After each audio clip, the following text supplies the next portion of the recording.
बिस्मिल्लाहिर्रहमानिर्रहीम। रब्बि शरह ली सदरी वयस्सिर ली अमरी वहलुल उक़दतम मिन लिसानी यफ़क़हू क़ौली। परवरदिगार, मेरा सीना खोल दे और मेरे काम को मेरे लिए आसान कर दे और मेरी ज़ुबान की गिरा सुलझा दे ताकि लोग मेरी बात समझ सकें। मिस आयशा एक छोटे से कस्बे में क्लास 5 की टीचर थी। इनकी एक आदत थी कि वो क्लास शुरू करने से पहले हमेशा आई लव यू ऑल बोला करती, मगर वो जानती थी कि वो सच नहीं कहती। वो क्लास के तमाम बच्चों से यकसा प्यार नहीं करती।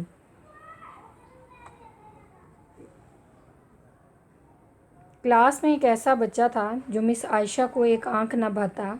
इसका नाम तारक था। तारक मैली कुचैली हालत में स्कूल आ जाया करता। इसके बाल बिगड़े हुए होते, जूतों के तस्मे खुले होते, कमीज़ के कॉलर पर मैल का निशान होता। लेक्चर के दौरान भी इसका ध्यान कहीं और होता। मिस आयशा के डांटने पर वो चौंक कर इन्हें देखने तो लग जाता, मगर इसकी खाली खुली नज़रों से इन्हें साफ पता लगता रहता कि तारक जिस्मानी तौर पर क्लास में मौजूद होने के बावजूद भी दिमागी तौर पर गायब है। रफ्ता रफ्ता मिस आयशा को तारक से नफ़रत सी होने लगी। क्लास में दाखिल होते ही तारक मिस आयशा की सख्त तनकीद का निशाना बनने लगता। हर बुरी मिसाल तारक के नाम से मंसूब की जाती। बच्चे उस पर खिलखिला कर हंसते और मिस आयशा इसकी तजलील करके तस्कीन हासिल करती। तारक ने अलबत्ता किसी बात का कभी कोई जवाब नहीं दिया था। मिस आयशा को वो एक बेजान पत्थर की तरह लगता जिसके अंदर एहसास नाम की कोई चीज़ नहीं थी। हर डांट, तंज और सज़ा के जवाब में वो बस अपने जज्बात से आरी नज़रों से उन्हें देखा करता और सर झुका लिया करता। मिस आयशा को अब इससे शदीद चिढ़ हो चुकी थी।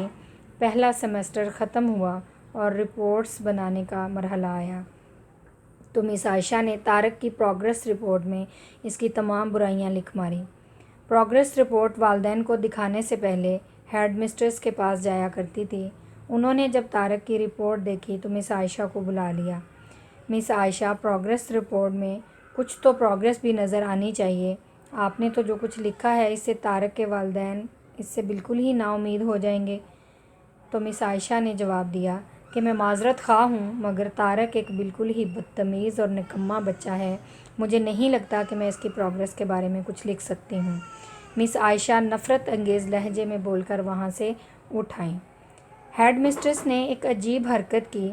सुबह जब मिस आयशा क्लास में पहुंची तो हेड मिस्ट्रेस ने चपड़ासी के हाथ मिस आयशा की डेस्क पर तारक की गुज़श्ता सालों की प्रोग्रेस रिपोर्ट रखवा दी। अगले दिन मिस आयशा क्लास में दाखिल हुई तो रिपोर्ट्स पर नज़र पड़ी। उलट पुलट कर देखा तो पता लगा कि ये तारक की रिपोर्ट्स हैं। पिछली क्लासों में भी उसने यकीनन यही गुल खिलाए होंगे, उन्होंने सोचा और क्लास 3 की रिपोर्ट खोल दी। रिपोर्ट में रिमार्क्स पढ़कर इनकी हैरत की कोई इंतहा न रही जब उन्होंने देखा कि रिपोर्ट उसकी तारीफ़ों से भरी पड़ी है। तारक जैसा ज़हीन बच्चा मैंने आज तक नहीं देखा। इंतहाई हसास बच्चा है और अपने दोस्तों और टीचर से बेहद लगाव रखता है। आखिरी सेमेस्टर में भी तारक ने पहली पोजीशन हासिल कर ली है। मिस आयशा ने गैर यकीनी की हालत में क्लास 4 की रिपोर्ट खोली।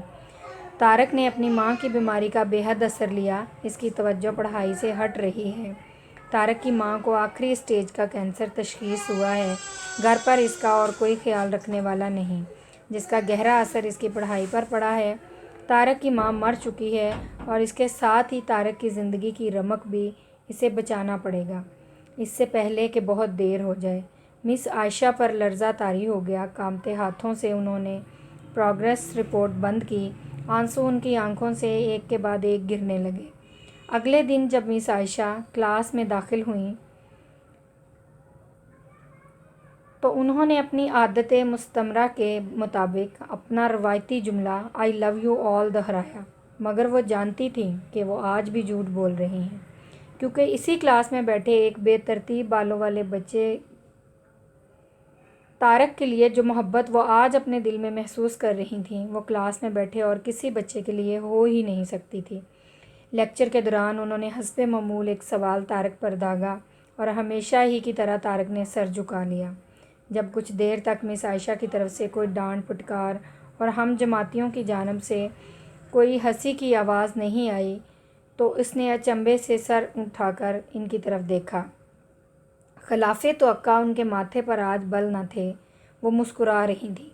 उन्होंने तारक को अपने पास बुलवाया और इसे सवाल का जवाब बताकर ज़बरदस्ती दोहराने के लिए कहा। तारक 3-4 दफ़ा के इसरार के बाद आखिर बोल ही पड़ा। इसके जवाब देते ही मिस आयशा ने न सिर्फ खुद पर जो शानदार में तालियां बजाईं, ना सिर्फ खुद पुरजोश अंदाज में तालियां बजाईं, बल्कि बाकी सब से भी बजवाईं। फिर तो ये रोज़ का मामूल बन गया। मिस आयशा हर सवाल का जवाब इसे खुद बताती और फिर इसकी खूब पजीराई करती। हर अच्छी मिसाल तारक से मंसूब की जाने लगी। रफ्ता रफ्ता पुराना तारक सुकूत की कब्र फाड़ कर बाहर आ गया। अब मिस आयशा को सवाल के साथ जवाब बताने की ज़रूरत ना पड़ती। वो रोज़ बिला नुक्स जवाबात देकर सबको मुतासिर करता और नित नए सवालात पूछकर सबको हैरान भी। इसके बाल अब किसी हद तक संवरे हुए होते, कपड़े भी काफ़ी हद तक साफ़ होते, जिन्हें शायद वो खुद धोने लगा था। देखते ही देखते साल ख़त्म हो गया और तारक ने दूसरी पोजीशन हासिल कर ली। अलविदाई तकरीब में सब बच्चे मिस आयशा के लिए खूबसूरत तोहफ़े लेकर आए और मिस आयशा के टेबल पर ढेर करने लगे और ख़ूबसूरती से पैक हुए तोहफ़े में एक पुराने अखबार में बदसलीका तर्ज पर पैक हुआ एक तोहफ़ा भी पड़ा था। बच्चे उसे देखकर हंस पड़े। किसी को जानने में देर न लगी कि ये तोहफ़ा किसका हो सकता है। मिस आयशा ने तोहफ़े के इस छोटे से पहाड़ में से लपक कर इसे निकाला। खोल कर देखा तो उसके अंदर एक लेडीज़ परफ्यूम की आधी इस्तेमाल शुदा शीशी और एक हाथ में पहनने वाला एक बोसीदा सा कड़ा था, जिसके ज़्यादातर मोती झड़ चुके थे। मिस आयशा ने खामोशी के साथ इस कड़े को पहन लिया और परफ्यूम को खुद पर छिड़क लिया।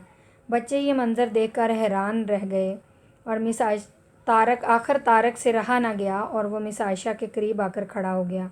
कुछ देर बाद इसने अटक अटक कर मिस आयशा को बताया कि आज आपसे बिल्कुल मेरी माँ जैसी खुशबू आ रही है। वक्त पर लगाकर उड़ने लगा। दिन हफ्तों में, हफ्ते महीनों में और महीने साल में बदलते गए, मगर हर साल के इख्तिताम पर मिस आयशा को तारक की तरफ से एक ख़त बाकायदगी के साथ मौसूल होता, जिसमें लिखा होता कि मैं इस साल बहुत सारे नए टीचर से मिला, मगर आप जैसा कोई नहीं था। फिर तारक का स्कूल ख़त्म हो गया और खतूत का सिलसिला भी कई साल मज़ीद गुज़रे और मिस आयशा रिटायर हो गई। एक दिन इन्हें अपनी डाक में तारक का ख़त मिला, जिसमें लिखा था, इस महीने के आखिर में मेरी शादी है और मैं आपकी मौजूदगी के सिवा शादी का नहीं सोच सकता। एक और बात, मैं ज़िंदगी में बहुत सारे लोगों से मिल चुका हूँ, आप जैसा कोई नहीं है, फ़कत डॉक्टर तारक। साथ ही जहाज़ का रिटर्न टिकट भी लिफाफे में मौजूद था।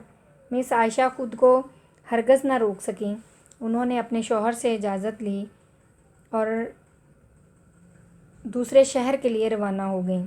ऐन शादी के दिन जब वो शादी की जगह पहुंची तो थोड़ी लेट हो चुकी थी।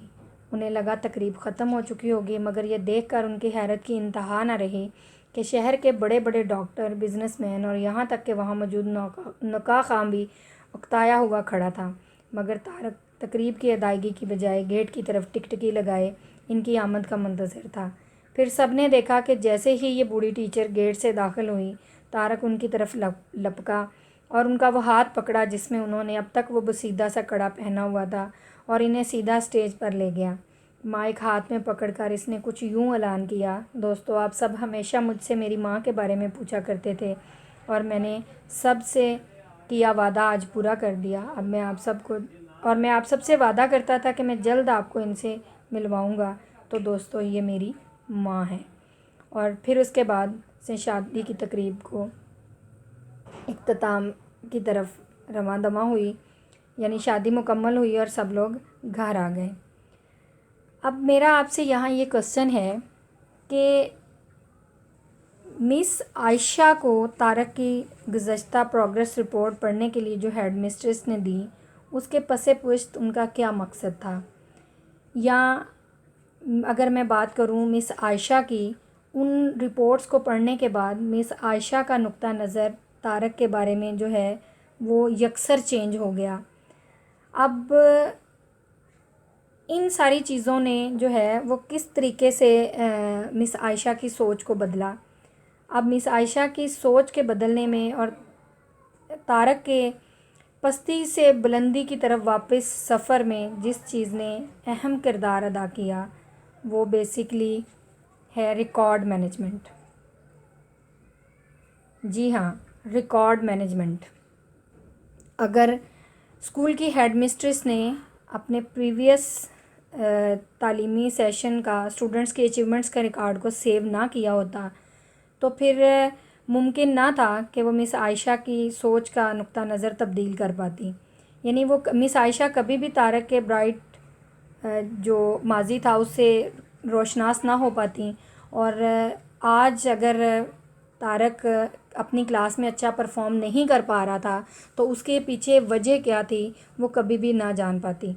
अब वो जो रिकॉर्ड था उसने मिस आयशा को तारक की सारी काबिलियत के बारे में और तारक के साथ जो ट्रेजेडीज़ हुई उनके बारे में आगाह किया और यूँ मिस आयशा ने उसके बारे में अपनी सोच का ज़ाविया तब्दील किया, उसके लिए एक हेल्पिंग हैंड बने और एक वो बच्चा जो पस्ती की तरफ जा रहा था वो मुआशरे का एक मुफीद शहरी बना। आज हम अपनी प्रेजेंटेशन में देखेंगे इन्हीं चीज़ों के बारे में कि एक स्कूल लाइफ में किस तरीके से ये चीज़ें अपना रोल प्ले करती हैं और कौन कौन से ऐसे इम्पोर्टेंट रिकॉर्ड्स हैं जिनको हमें एहतियात से रखना चाहिए। सबसे पहले हम देखेंगे कि व्हाट इज़ रिकॉर्ड। रिकॉर्ड क्या होता है? A record is defined as a document proof of a transaction. आप सब ने देखा होगा कि आप सब जो है वो इजी पैसा की शॉप पे जाएं तो आप दुकानदार को कुछ पेमेंट देते हैं, वो उसकी ट्रांजैक्शन करता है, दूसरे बंदे को पहुंचाता है, तो आपको बदले में एक मैसेज आता है जो आपके पास इस बात का प्रूफ होता है। जब अगर खुदा न खास्ता कभी कोई मिसहैप हो जाए तो आप वो जाके दुकानदार को दिखा सकते हैं कि ये आपके पास प्रूफ है जो उसने ट्रांजैक्शन आपने करवाई थी उससे, उसका सबूत आपके पास है। तो रिकॉर्ड भी सेम इसी तरीके से आपके पास आपकी साबिका अचीवमेंट्स का प्रूफ होता है, आपकी जो स्टूडेंट के कैरियर का प्रूफ होता है कि किस तरीके से एक ब्राइट फ्यूचर जो है ब्राइट पास्ट बच्चे के साथ है। Record management is knowing what you have, where you have it and how have you have and how long you have to keep it. यानी रिकॉर्ड मैनेजमेंट जो है वो हमें बताता है कि ये कितना अरसे के लिए है और किस ने बनाया है और कितना अरसा के लिए ये बनाया गया है। हम टाइप्स ऑफ रिकॉर्ड्स को देखेंगे। इसमें सबसे पहली type admission registers, assignment registers, attendance registers, personal files, disciplinary record, assessments, record of achievements, record of work. ये चंद टाइप्स रिकॉर्ड की जो मैंने आपसे डिस्कस की, जो एक स्कूल की प्रोग्रेस में बहुत मामून किरदार अदा करती हैं। अब हम इसके कुछ करैक्टरिस्टिक्स पे बात करेंगे। एक अच्छे रिकॉर्ड के जो करैक्टरिस्टिक्स होते हैं, it defines and introduce the specific record, what it is and what type of information it is used for. उसके कंटेंट पे बात करेंगे तो उसके कंटेंट में the content provide us informations, ensure that the person filling in the information will not omit any part, helps the school to detect any error in the records। Purpose and targets, हर काम के कुछ मकासद होते हैं, कुछ हमने अपने target set किए होते हैं जो उसके पसे पश्त हम हासिल करना चाह रहे होते हैं। तो जो पर्पस होते हैं वो it state that the person who is going to create and use the record understand what the record is meant for। targets, the targets refer to the people who are going to fill in the forms। यहाँ मैं एक example से आप purpose और targets को clear करना चाहूँगी। जब हमारे पास कोई स्टूडेंट एडमिशन के लिए आता है तो हमने ऑलरेडी उस बच्चे के एडमिशन से रिलेटेड हमें कुछ डॉक्यूमेंट्स रिक्वायर्ड होते हैं और हमने उसी मकसद के को फुलफ़िल करने के लिए अपना एक एडमिशन फॉर्म तरतीब दिया होता है और अपनी हर जो इन्फॉर्मेशन हमें रिक्वायर्ड होती है हमने उसके ऊपर कॉलम बनाए होते हैं। और जब स्टूडेंट वो फॉर्म लेके जाता है और फिल करके हमें वापस देता है तो वो जो हमारा टारगेट होता है वो हमें अचीव हो जाता है। यानी टारगेट को फिलअप करना उस पर्सन की रिस्पॉन्सिबिलिटी होती है जो उसको ऑन कर रहा है। What is CRC? Cumulative Record Card.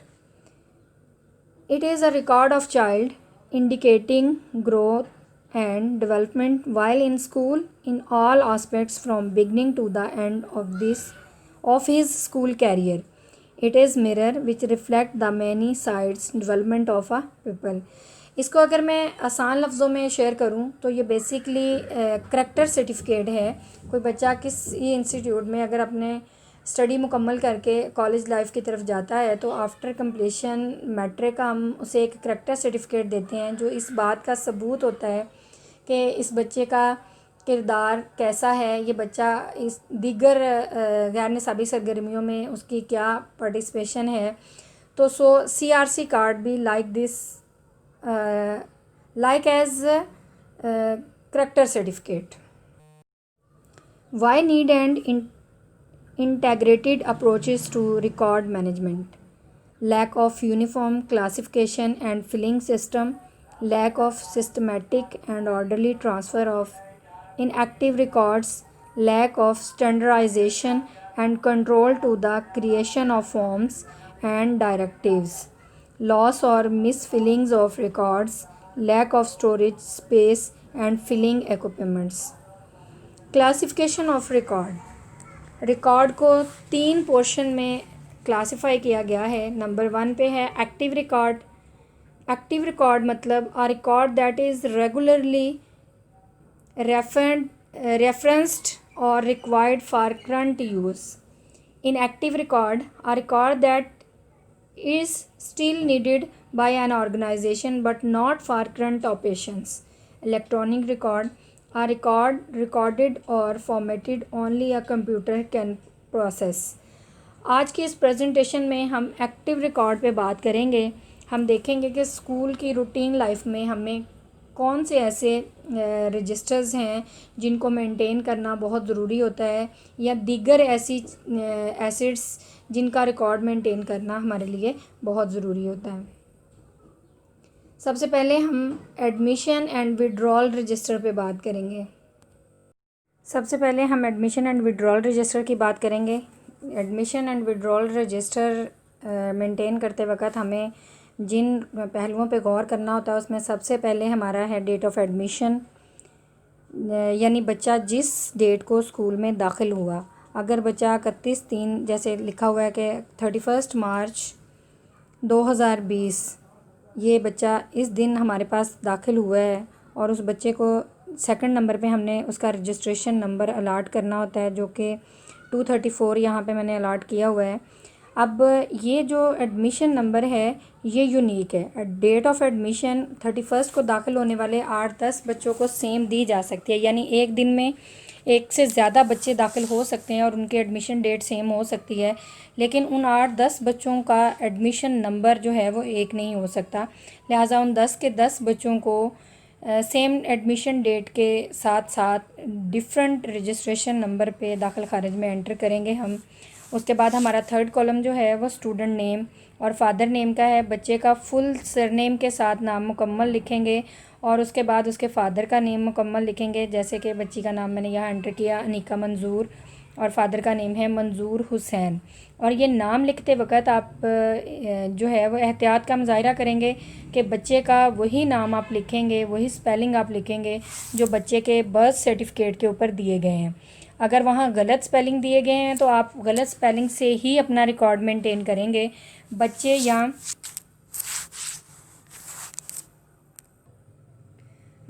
किसी भी टीचर के कहने पर आप उस नेम के स्पेलिंग को ठीक नहीं करेंगे। स्पेलिंग नेम के स्पेलिंग आप उसी सिचुएशन में चेंज करेंगे जब बच्चा उस बर्थ सर्टिफिकेट को हमें ठीक करके दोबारा प्रोवाइड करेगा। अदरवाइज़ जो बर्थ सर्टिफिकेट पे बच्चे के नेम के स्पेलिंग है हम वही रजिस्टर में मेंटेन करेंगे।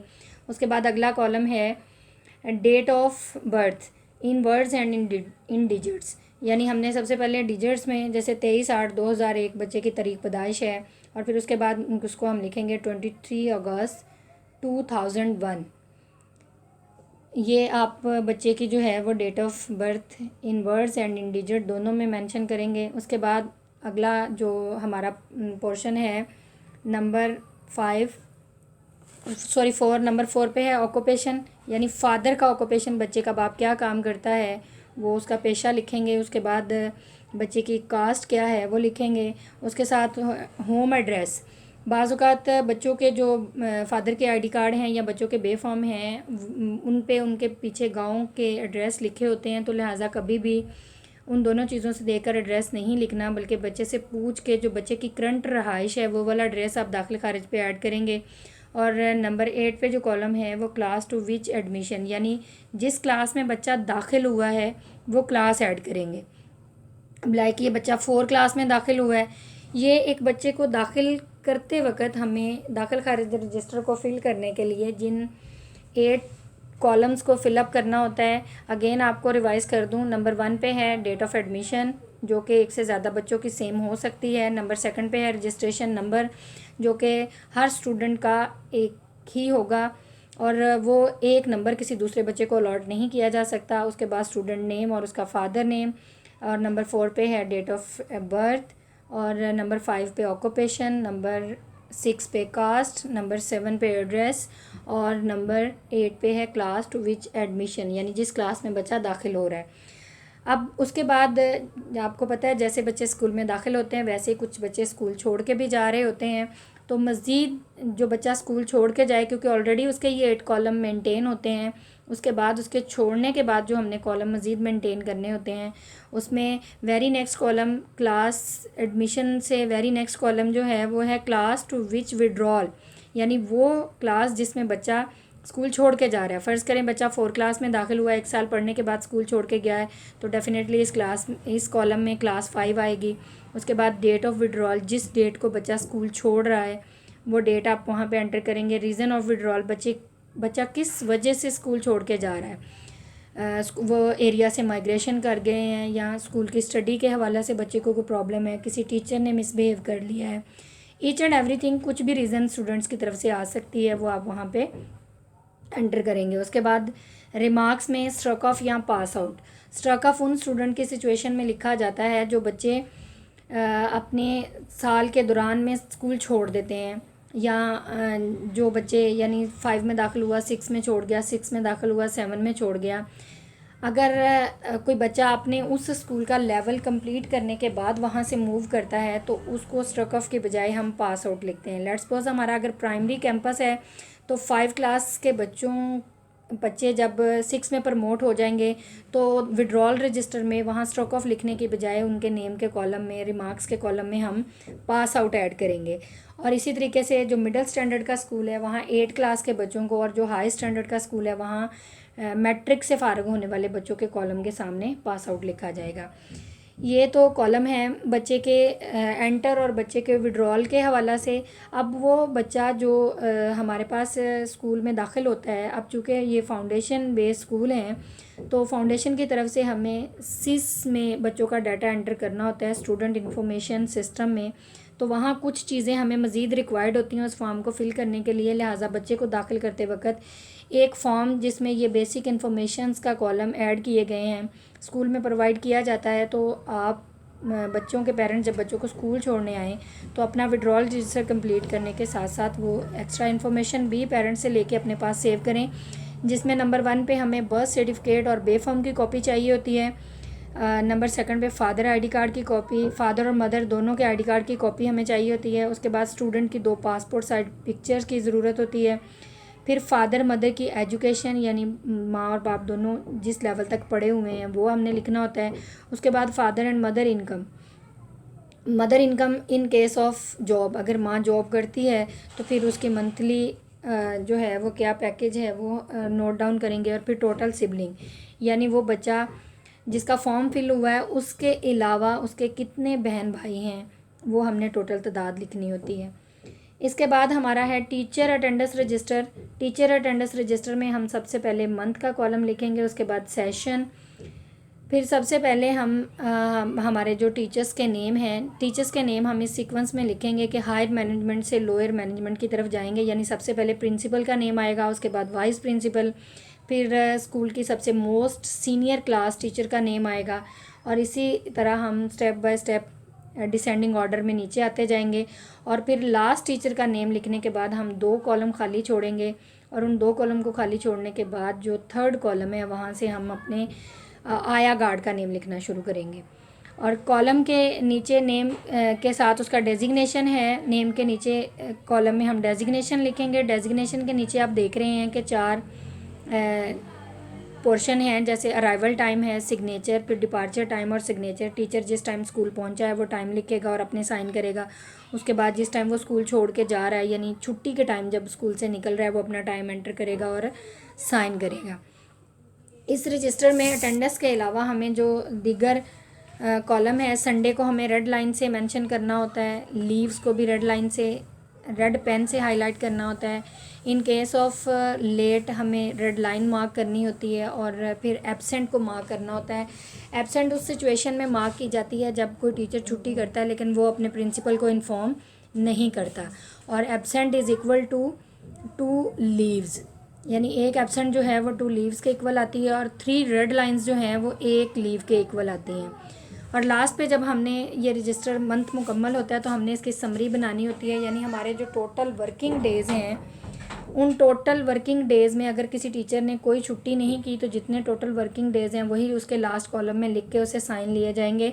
लेकिन अगर किसी टीचर ने छुट्टी तो कोई नहीं की लेकिन उसकी 3 रेड लाइंस हैं तो उसके टोटल वर्किंग डेज़ में एक दिन की डेफिशिएंसी आ जाएगी, यानी टोटल 29 उसके वर्किंग डेज़ रह जाएंगे।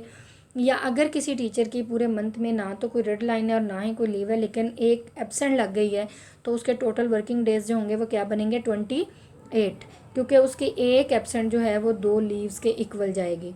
और वर्किंग डेज़ जो होते हैं वो संडे ऐड करके वर्किंग डेज़ जो है वो टोटल किए जाते हैं। फुल मंथ में अगर 30 डेज़ हैं तो मंथ चाहे 30 का है, चाहे 29 का है, चाहे 28 का है, वो is equal to 30 working days ही काउंट होता है। और उसमें से बस आपने अपना टोटल लीव्स, रेड लाइंस और एब्सेंट्स को माइनस करके जो बाकी का बचेगा वो आपके टोटल वर्किंग डेज़ होंगे, उनको नीचे कॉलम में लिखने के बाद आप टीचर से साइन लेंगे। उसके बाद तमाम टीचर्स आया गार्ड को इन्फॉर्म करने के बाद कि उनके इस मंथ के वर्किंग डेज़ क्या आए हैं जिनके बिहाफ पे उन्हें पे किया जाएगा, और उनसे सिग्नेचर लेने के बाद प्रिंसिपल अपने स्कूल की स्टैंप करेगी और सिग्नेचर करने के बाद उस मंथ को क्लोज़ कर देंगी। अब नेक्स्ट रजिस्टर जो है हमारा वो है स्टूडेंट अटेंडेंस रजिस्टर। अब स्टूडेंट अटेंडेंस रजिस्टर में हम सबसे पहले सफ़े पे सेशन मेंशन करते हैं, जैसे सेशन 2020-21।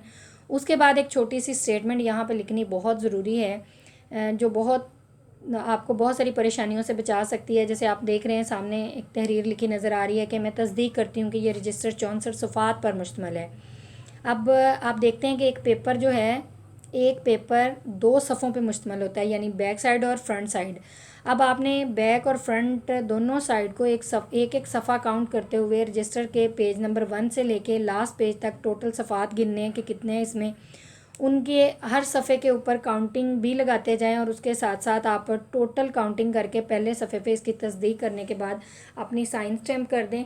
इसका आपको एडवांटेज ये होगा कि अगर खुदा न खास्ता कभी टीचर से कहीं कोई मिस्टेक हो गई है तो वो आपके नॉलेज में लाए बगैर उस रजिस्टर में से उन सफ़ात को आगे पीछे नहीं कर सकती। उसकी रीज़न कि आपने ऑलरेडी उसको तस्दीक करके रजिस्टर दिया, उसे पता है कि इस रजिस्टर के अंदर कितने सफ़ात हैं। अगर कोई सफ़ा कम या ज़्यादा होगा चेकिंग में तो फिर भी उसकी मिस्टेक सामने आ जाएगी। तो लिहाजा ये बहुत ज़रूरी है कि आप फर्स्ट डे उसकी तस्दीक कर दें। उसके बाद उस रजिस्टर की मेंटेनेंस में टॉप पे हमें मंथ लिखना होता है, क्लास लिखनी होती है, क्लास का कौन सा सेक्शन है, golden, diamond, golden, silver, copper, bronze, और उसके बाद उस क्लास इंचार्ज का नेम। फिर उस रजिस्टर की फिलिंग में सबसे पहली चीज़ जो है वो है सीरियल नंबर, यानी उस क्लास में टोटल स्टूडेंट की तादाद अगर 20 है तो 1 से 20 तक वो सीरियल नंबर आएगा। उसके बाद एडमिशन नंबर। एडमिशन नंबर जो है ये आपने बच्चे को वो वाला एडमिशन नंबर यहाँ लिखना है जो आपने विड्रॉल रजिस्टर में उस बच्चे को अलाट किया है।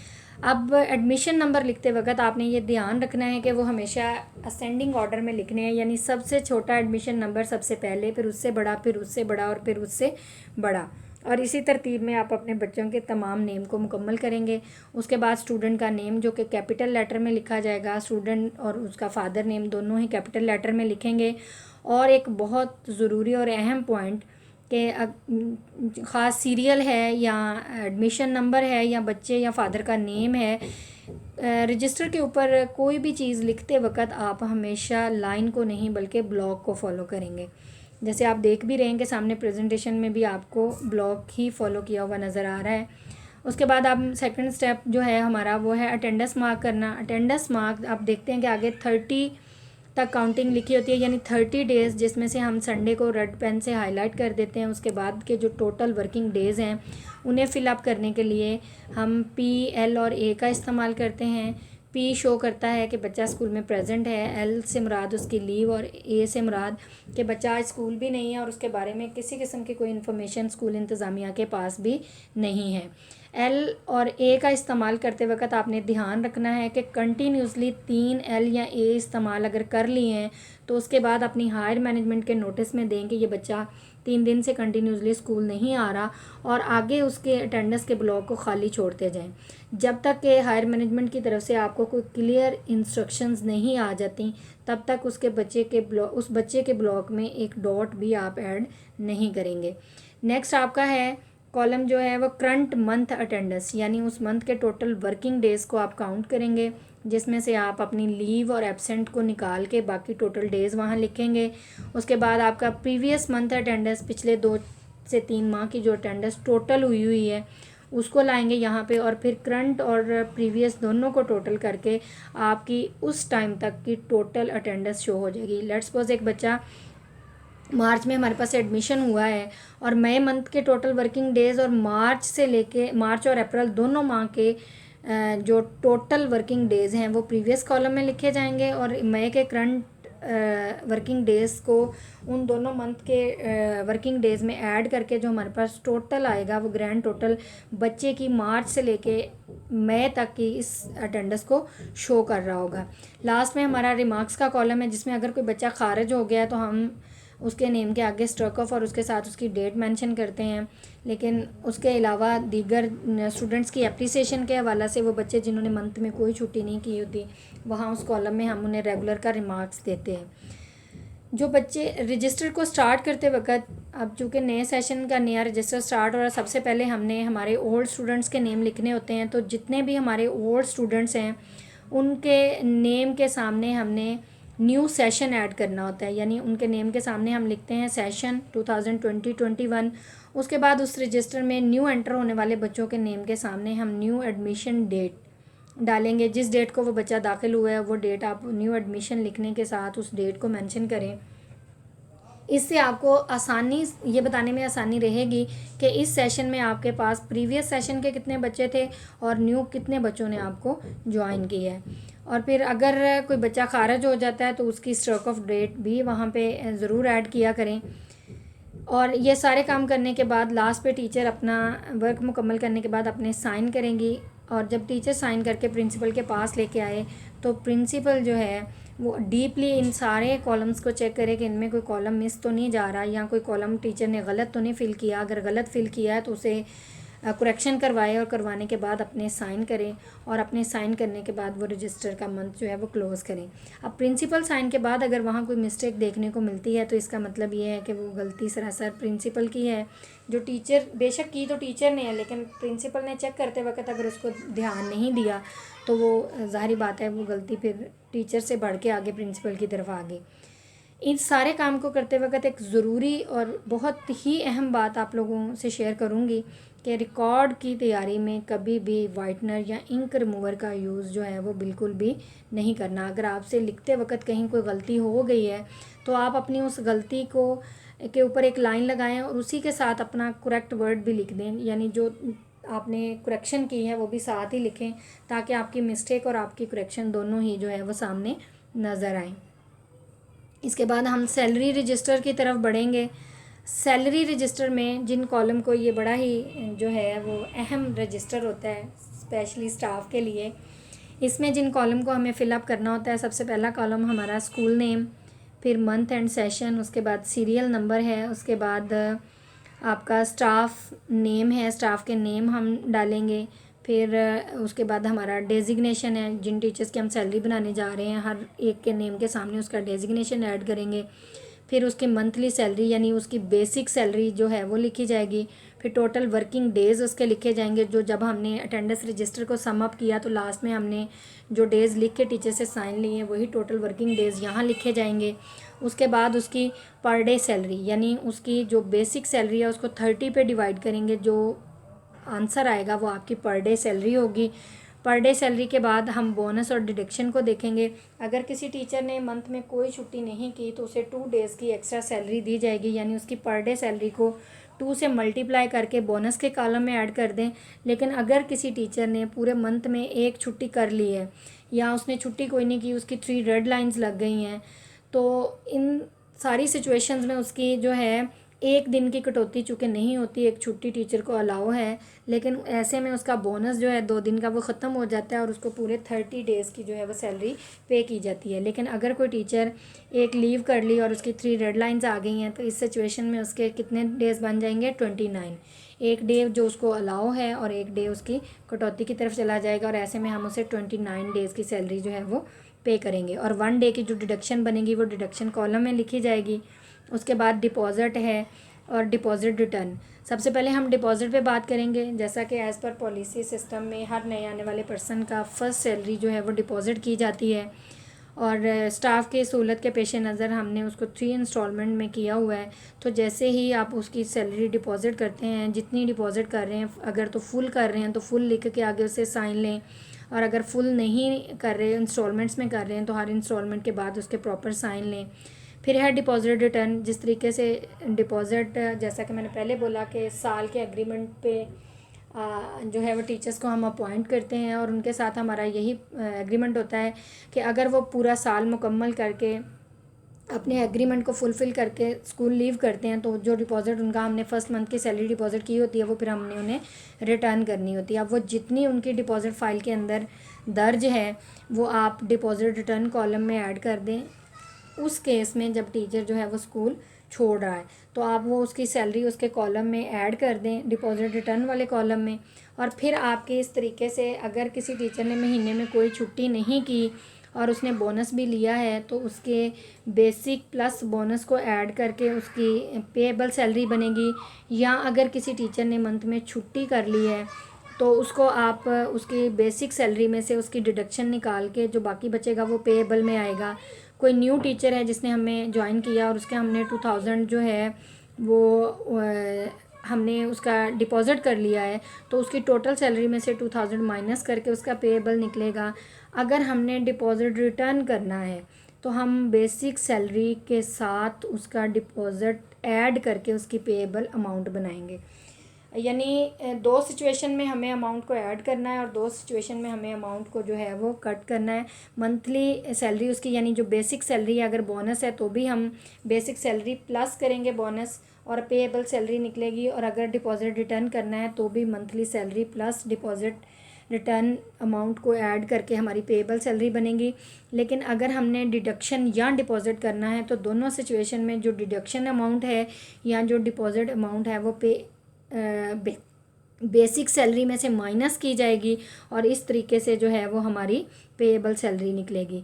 लास्ट में हम अपने तमाम टीचर्स को सैलरी पे करते वक्त उनसे साइन लेंगे और कोशिश किया करें कि आप अपने टीचर्स को अच्छे से बोल के एक बार बताया करें कि उनको जो आप इन्वेल्प दे रहे हैं उसके अंदर कितनी अमाउंट है और जिस अमाउंट पे वो साइन कर रहे हैं कितनी उनको पे की जा रही है। अगर किसी टीचर को आप डिपॉज़िट कर रहे हैं या डिपॉज़िट रिटर्न कर रहे हैं तो ये सारी चीज़ें जो हैं उस वक्त उन्हें सैलरी देते वक्त साथ साथ बताया भी करें, ताकि अगर कोई बंदा बेध्यानी में साइन कर जाता है, उसकी डिपॉज़िट हुई है लेकिन डिपॉज़िट नहीं हुई और वो कहता है बाद में क्लेम करता है जी मेरे इन्वेल्प में भी सैलरी कम थी, तो उसका फिर अगर हमने उस वक्त उसको अच्छे तरीके से चेक नहीं किया होगा तो बाद में हमारे लिए मसाइल बन सकते हैं। लिहाजा स्टाफ सैलरी लेते वक्त भी इस चीज़ का ध्यान करे और मैनेजमेंट उसको देते वक्त भी इस चीज़ को जो है वो अच्छे से क्लियर करें। Complaint register. परफेक्शन सिर्फ़ अल्लाह पाक की ज़ात में है। बाकी दुनिया में जितनी भी चीज़ें हैं, जो भी है, हर एक को परफेक्शन डिमांड है। यानी कोई भी मुकम्मल नहीं हो सकता, हर चीज़ को इस्लाह की ज़रूरत रहती है। कोई चीज़ कितनी भी अरूज पे चली जाए या कोई सिस्टम कितना भी अरूज पे चला जाए उसमें फिर भी जो है उसको बेहतरी की गुंजाइश बाकी रहती है। इकबाल ने जो है बड़े ख़ूबसूरत अंदाज़ में, मैं अगर शेयर करूं, कि अल्लामा इकबाल का एक शेर है जो कंप्लेंट रजिस्टर की अक्कासी करता है। इकबाल फरमाते हैं कि बादे मुखालिफ से ना घबरा तो है आकाब, ये तो चलती है तुझे और ऊंचा उड़ाने के लिए। तो मैं समझती हूँ कि जो कंप्लेंट रजिस्टर है ना, वो भी वही बादे मुखालिफ है जो उस स्कूल की जिसमें ये कंप्लेंट्स आ रही हैं उसकी इंतज़ामिया को और बेहतर करने के लिए, उसमें और निखार लाने के लिए होती हैं। लेकिन अगर हम इन्हें पॉजिटिव लें तो, क्योंकि कोई भी चीज़ जब हम उसको पॉजिटिव तरीके से लेते हैं तो उसमें हमें सीखने के लिए बहुत सी चीज़ें मिलती हैं। लेकिन अगर हम उसको नेगेटिव अप्रोच के साथ लेंगे तो फिर हमारी अपनी ज़ात के अंदर बहुत सारी कमियां कोताहियां रह जाएंगी। तो ये अगर कोई पर्सन चाहता है कि वो अपनी ज़ात की इस्लाह करे और तेज़ी से अपने अंदर निखार पैदा करे, तो वो इस रजिस्टर को बहुत फोकस करे और जो भी कंप्लेंट्स आएँ उन्हें बहुत तवज्जो से नोट डाउन करें। अब मैं इस रजिस्टर को मेंटेन करने के लिए चंद ज़रूरी पॉइंट्स पे बात करूँगी। सबसे पहले हमने डेट लिखनी होती है, कंप्लेन को नंबर अलॉट करना होता है कि ये किस नंबर की कंप्लेन है, 1 2 3। उसके बाद स्टूडेंट का नेम, क्लास, किस सेक्शन से था स्टूडेंट, और कंप्लेनर का नेम, यानी कंप्लेन करने वाला जो पर्सन है उसका नेम लिखेंगे, उसका स्टूडेंट के साथ क्या रिलेशन है वो लिखेंगे। उसके बाद उनका सेल नंबर नोट करेंगे। सेल नंबर नोट करने के बाद हम अपनी कंप्लेन की डिटेल लिखेंगे। कंप्लेन डिटेल लिखने के बाद हम अपनी कंप्लेन सुन के हमने सारी डिटेल नोट डाउन की, उसके बाद हम कंप्लेन करने वाले को उसका सोल्यूशन टाइम बताएंगे। यानी फ़ौरन से उस कंप्लेन को हल करने की तरफ नहीं कि उसको वहाँ बिठाएं और हम उसकी मार धाड़ में लग जाएं और अपनी रूटीन को डिस्टर्ब कर लें, बल्कि ये कंप्लेन रजिस्टर होता है इसलिए है कि आप जो कंप्लेन आपके पास आई आप उसे तहम्मुल मिजाजी से लिखें और फिर बाकायदा कंप्लेनर को आप सोल्यूशन टाइम दें। अगर आपको लगता है कि थोड़ी हार्ड कंप्लेन है तो 2 दिन का टाइम दे लें। अगर आपको लगता है कि सॉफ्ट कंप्लेन है वो जल्दी सॉल्व हो जाएगी तो आप उन्हें वेरी नेक्स्ट डे बुला लें और फिर उसके बाद आप कंप्लेन की अच्छे से वेरिफिकेशन करें और जो भी प्रॉब्लम है उसको अच्छे से सॉर्ट आउट करें। सॉर्ट आउट करने के बाद जिस पर्सन ने कंप्लेन को वेरीफाई किया है वो सिग्नेचर आएंगे, वो वेरीफाई करने वाला भी अपने सिग्नेचर करेगा। प्रिंसिपल को रिपोर्ट किया है और प्रिंसिपल उस कंप्लेन को सुनने के बाद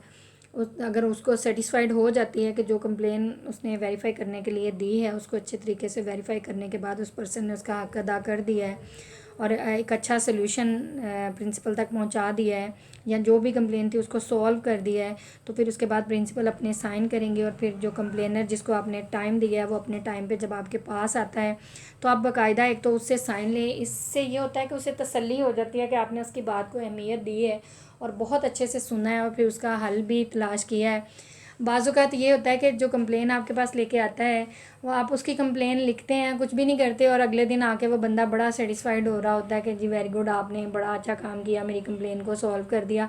हालांकि होता क्या है कि हमने कुछ भी नहीं किया होता, देखा भी नहीं होता उसको, लेकिन जितनी तवज्जो से आपने उसकी बात को सुना होता है, एक एक हर्फ को लिखा होता है, वो बंदा आपके इखलाक से मुतासिर होकर उसे लगता है कि हाँ जी अगले दिन काम वैसे ही ठीक हो जाना है। तो अगर कंप्लेनर आपके पास नहीं पहुंचता नेक्स्ट डे तो आप उसको बाय कॉल राब्ते में लें। इससे ये होगा कि एक तो वो आपका पर्सन सेटिस्फाइड होगा, दूसरे आपको भी जो है वो तसल्ली होगी कि जो काम आपके ज़िम्मे था आपने उसको अच्छे तरीके से फुलफ़िल कर दिया है। नेक्स्ट है हमारा स्टॉक परफॉर्मा। हर स्कूल को डिमांड लिस्ट या स्टॉक परफॉर्मा, स्कूल को स्टेशनरी की ज़रूरत होती है, इसके अलावा दीगर चीज़ों की ज़रूरत होती है। पहले तो ये परफॉर्मा जो है वो हेड ऑफिस में फ़िलअप करवाया जाता था, लेकिन अभी इसकी जो प्रिंसिपल्स को स्टॉक की बजाय उन्हें अमाउंट्स दी जाती है स्टॉक परचेज़ करवाने के लिए। तो अब भी, लेकिन अगर आप समझें कि जी अगर हमारे पास अमाउंट आती है तो अब हमें इसकी ज़रूरत नहीं है, तो मैं समझती हूँ कि ये कोई खुशाइन बात नहीं है, बल्कि आपको इस परफॉर्मे को वैसे ही उतनी ही ज़िम्मेदारी के साथ फुलफ़िल करना चाहिए और अपने पास हर मंथ का रिकॉर्ड रखना चाहिए। क्योंकि ऐसा तो नहीं है ना कि जो हमारी इस मंथ नीड है वही हमारी अगले मंथ नीड होगी, या जो स्टॉक हमारे पास आया हमें महीने बाद याद भी रहे कि हमने कितनी कितनी चीज़ें मंगवाई थी, उसमें से कितनी यूज़ हो गई हैं, कौन सी अभी हमारे पास बाकी पड़ी हैं, और जो है वो अब मज़ीद अगले मंथ की डिमांड लिखते वक्त मुझे किस चीज़ पे ज़्यादा फोकस करना चाहिए या किस पे कम फोकस करना चाहिए। अब आप इसी तरीके से जब पूरे साल का ये स्टॉक परफॉर्मे का रिकॉर्ड अपने पास सेव कर लेते हैं तो आप देखते हैं कि नेक्स्ट सेशन आपको प्लान करना उतना ही आसान हो जाता है। फिर आपको बार बार डिमांड नहीं मंगवानी पड़ती, क्योंकि आप अपना पूरा पिछले साल का जब रिकॉर्ड उठाते हैं तो आपको फर्स्ट मंथ मार्च का आप परफॉर्मा पकड़ते तो आपको आइडिया होता है हाँ जी इस मंथ में मुझे ये चीज़ें इतनी इतनी क्वांटिटी में मैंने मंगवाई थी और मेरे तमाम काम जो है वो अच्छे से फुलफ़िल हो गए थे। तो आप जो है वो इस परफॉर्मे को भी हर मंथ उतनी ही ज़िम्मेदारी के साथ फिल करके अपने रिकॉर्ड का हिस्सा ज़रूर बनाया करें।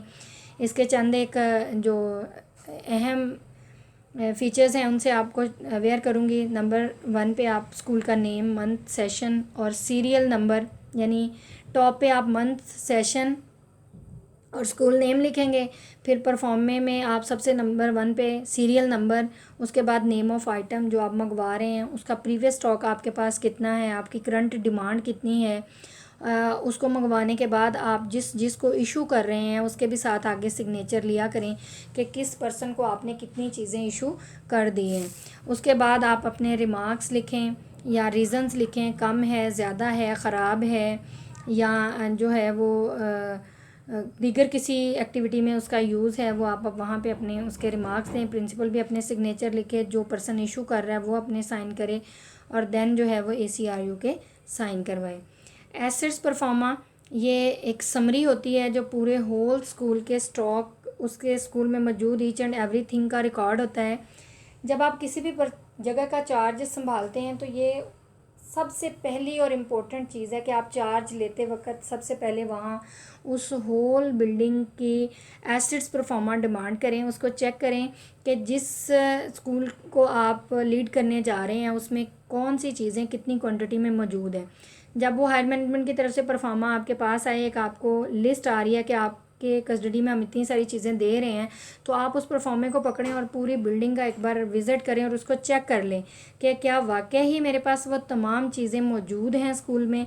अगर तो मौजूद हैं तो वेल एंड गुड। अगर कहीं किसी चीज़ का जो है वो कंट्राडिक्शन आ रहा है तो आप फ़ौरन से हायर मैनेजमेंट को इन्फॉर्म करें, ताकि हायर मैनेजमेंट की तरफ से अगर मॉनिटरिंग करवाई जाती है तो वहाँ अगर किसी चीज़ में आपके परफॉर्मे में और हायर मैनेजमेंट के परफॉर्मे में फ़र्क आता है तो फिर आप लाख सफाइयाँ भी दे लें, आप अपनी बात का यकीन नहीं करवा पाएंगे कि ये चीज़ जो है वो आपके आने से पहले ही वहाँ मौजूद नहीं थी।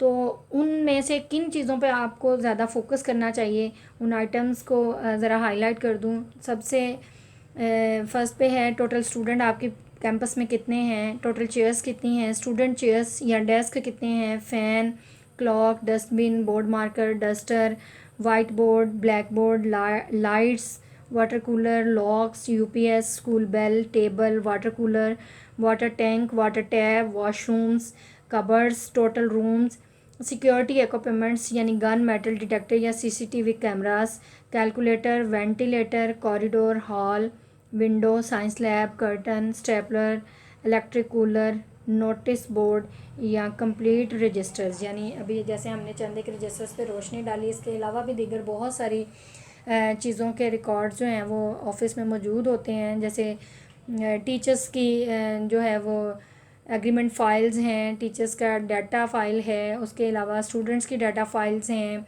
स्टूडेंट्स के अचीवमेंट्स रिकॉर्ड्स हैं, स्टूडेंट की रिज़ल्ट्स फ़ाइल हैं।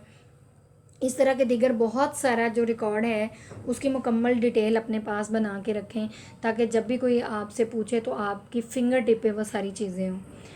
बोर्ड ऑफ़ आइटम समरी, इन तमाम आइटम्स में से अगर कोई चीज़ ख़राब हो जाती है तो आप उसका भी अपने पास रिकॉर्ड बना के रखें। उस आइटम का नेम लिखें, उसकी क्वांटिटी लिखें, उसकी डेट लिखें और रिमार्क्स में रीज़न लिखें कि उस चीज़ के ख़राब होने की बेसिक रीज़न क्या है, और फिर उसको हायर मैनेजमेंट के नोटिस में दें। ज़िंदगी के लिए एक बेहतरीन सोच, हर एक की सुनो और हर एक से सीखो, क्योंकि हर कोई सब कुछ नहीं जानता, लेकिन हर एक कुछ ना कुछ ज़रूर जानता है। थैंक यू जी। तो अगला हमारा कॉलम है फादर ऑक्यूपेशन, उसके बाद फादर कास्ट, उसके बाद फादर होम एड्रेस और उसके बाद है क्लास टू विच एडमिशन। यानी फ़ादर का ऑक्यूपेशन, फ़ादर जो काम करता है, अगर वो शॉपकीपर है या ड्राइवर है या वर्कर है या लेबर है, जो भी है वो इस कॉलम में आप ऐड करेंगे। उसके बाद उनकी कास्ट, जट, अराई, म्यों, जो भी कुछ है वो आप इधर ऐड करेंगे। और एड्रेस आपने बाज़-औक़ात जो है वो टीचर्स क्या करते हैं कि बच्चे के आईडी कार्ड या उसके बेफॉर्म से एड्रेस नोट डाउन करके विड्रॉल रजिस्टर का हिस्सा बना देते हैं, जबकि बच्चा जो है वो उसके एडमिशन फादर के उसके आईडी कार्ड पे या उसके बेफॉर्म पे जो एड्रेस दिया गया होता है वो उसके पीछे किसी इलाके का होता है, जो कि बिल्कुल भी हमारे लिए फ्रूटफुल नहीं है। हमें बच्चे का मौजूदा करंट एड्रेस डिमांड होता है, तो लिहाजा आप एड्रेस वाले कॉलम में बच्चे से पूछ के अगर तो वो आईडी कार्ड वाले एड्रेस पे ही अभी रह रहा है तो आप वही वाला लिखेंगे, अदरवाइज़ जिस करंट एड्रेस पे बच्चा बैठा है स्टे किए हुए हैं आप वो वाला एड्रेस यहाँ ऐड करेंगे। उसके बाद जिस क्लास में बच्चा दाखिल हुआ, लाइक 4th क्लास में दाखिल हुआ तो आप 4th क्लास ऐड कर देंगे। ये 8 कॉलम मैंने अभी एक्सप्लेन किए जो हमने बच्चों को एडमिशन करते वक्त हमने विड्रॉल रजिस्टर पे फिल करने होते हैं। अगेन उसको रिवाइज़ कर दूँ, पहला कॉलम हमारा डेट ऑफ एडमिशन है, दूसरा कॉलम रजिस्ट्रेशन नंबर, तीसरा कॉलम स्टूडेंट नेम और उसका फादर नेम, चौथा कॉलम डेट ऑफ बर्थ, पाँचवा कॉलम ऑक्यूपेशन, छठा कास्ट, सातवां एड्रेस और आठवां जो है वो क्लास टू विच एडमिशन, यानी जिस क्लास में बच्चे ने एडमिशन लिया है। ये उस स्टूडेंट के लिए है जिसने स्कूल में दाखिल होना है। अब वो बच्चा जो स्कूल में किसी रीज़न की वजह से खारिज हुआ है उसके मज़ीद 4 कॉलम आपने ऐड करने हैं, क्योंकि ऑलरेडी उसके ये 8 कॉलम फिल हैं। अब वो बच्चा जो छोड़ गया है तो उसके मज़ीद जो कॉलम आपने फिल करने हैं उसमें पहला कॉलम आपका आएगा क्लास टू विच विड्रॉल, यानी पहले जो क्लास थी जिसमें वो एंटर हुआ वो लिखी है, उसके नेक्स्ट कॉलम में आप लिखेंगे वो क्लास जिस क्लास में से बच्चा छोड़ के जा रहा है। फ़र्ज़ करें वो 4 में दाखिल हुआ, 5 क्लास में है और वो लीव कर रहा है तो आप वहाँ 5 क्लास ऐड कर देंगे। उसके बाद आपका डेट ऑफ विड्रॉल, किस डेट को वो स्कूल छोड़ रहा है। अगर वो 15 को स्कूल छोड़ रहा है तो आप 15/5/2020 यानी जो उसकी एग्जैक्ट डेट है, जिस डेट पे आपको क्लियर हो गया है कि बच्चे ने अब दोबारा स्कूल ज्वाइन नहीं करना, आप वही डेट वहाँ ऐड करेंगे। रीज़न ऑफ विड्रॉल यानी वो क्यों छोड़ रहा है, वो रीज़न आप लाजमी लिखेंगे, क्योंकि ये एक जो है वो आपकी प्रोग्रेस को चेक करने का ये भी एक अहम वे है, लिहाजा वहाँ पे उसके रीज़न ज़रूर ऐड करें। और फिर लास्ट में रिमार्क्स में 2 चीज़ें हमने ऐड करनी होती हैं, या तो स्ट्रोक ऑफ या फिर पास आउट। अब दोनों की जो सिचुएशंस हैं, स्ट्रोक ऑफ सिचुएशन उस सिचुएशन में लिखते हैं जब आपका बच्चा किसी माइग्रेशन रीज़न से या दीगर किसी भी प्रॉब्लम की वजह से स्कूल छोड़ के गया। और पास आउट उन स्टूडेंट्स के सामने लिखा जाता है जो बच्चे मैट्रिक कंप्लीट करने के बाद आपके स्कूल अपना लेवल कंप्लीट करने के बाद स्कूल से मूव करते हैं, उनके नेम के सामने आप पास आउट ऐड करते हैं। अब विड्रॉल रजिस्टर के ये 9 कॉलम फिलअप करने के बाद दीगर कुछ इन्फॉर्मेशन, चूँकि फाउंडेशन स्कूल होने की वजह से हमें स्टूडेंट को विड्रॉल रजिस्टर के साथ साथ स्टूडेंट इंफॉर्मेशन सिस्टम जो कि फाउंडेशन की तरफ से हमें एक पोर्टल दिया गया है, उस पर भी स्टूडेंट का डाटा एंट्री करना होता है। तो वहाँ डाटा एंट्री के लिए मज़ीद हमें कुछ चीज़ें रिक्वायर्ड होती हैं, जिनका एक फॉर्म बाकायदा आपके ऑफिस में पड़ा होता है जिस पे ये सारे कॉलम्स लिखे हुए हैं। तो लिहाजा आप उस स्टूडेंट को एंटर करते वक्त उसकी फैमिली का जो भी मेंबर साथ है उससे इन चीज़ों की भी डिमांड करें। नंबर 1 हमें बर्थ सर्टिफिकेट प्लस बे फॉर्म की एक अदद कॉपी रिक्वायर्ड होती है, फादर आईडी कार्ड की कॉपी रिक्वायर्ड है, स्टूडेंट की 2 पासपोर्ट साइज़ पिक्चर्स रिक्वायर्ड हैं, फादर और मदर की education, father mother income in case of job, अगर मदर जॉब करती है तो उनकी क्या जो इनकम है वो आप वहाँ लिखेंगे। और टोटल सिबलिंग से मुराद वो कितने बहन भाई हैं, उस बच्चे समेत जो हमारे पास स्कूल में पढ़ने आया है उसके समेत उसके कितने बहन भाई हैं, सॉरी उसके अलावा उसके कितने बहन भाई हैं, उनकी तादाद आप उसके फॉर्म में ऐड करेंगे। नेक्स्ट हमारा जो रजिस्टर है वो teacher attendance register. Teacher attendance register को मेंटेन करते वक्त हमें किन राह से गुजरना होता है। सबसे पहले टॉप पे मंथ इस माह के लिए वो रेडी किया जा रहा है, उसके बाद सेशन, जिस सेशन का वो जो है रजिस्टर है, यानी फ़र्ज़ करें 2016, 17, 18, 19, 20 जो भी सेशन चल रहा है आप मंथ के साथ वो सेशन लिखेंगे। और फिर आप सबसे पहले नेम लिखेंगे जो भी आपके वहाँ पे स्कूल की हायर मैनेजमेंट से स्टार्ट करके लोअर मैनेजमेंट तक जाते हैं।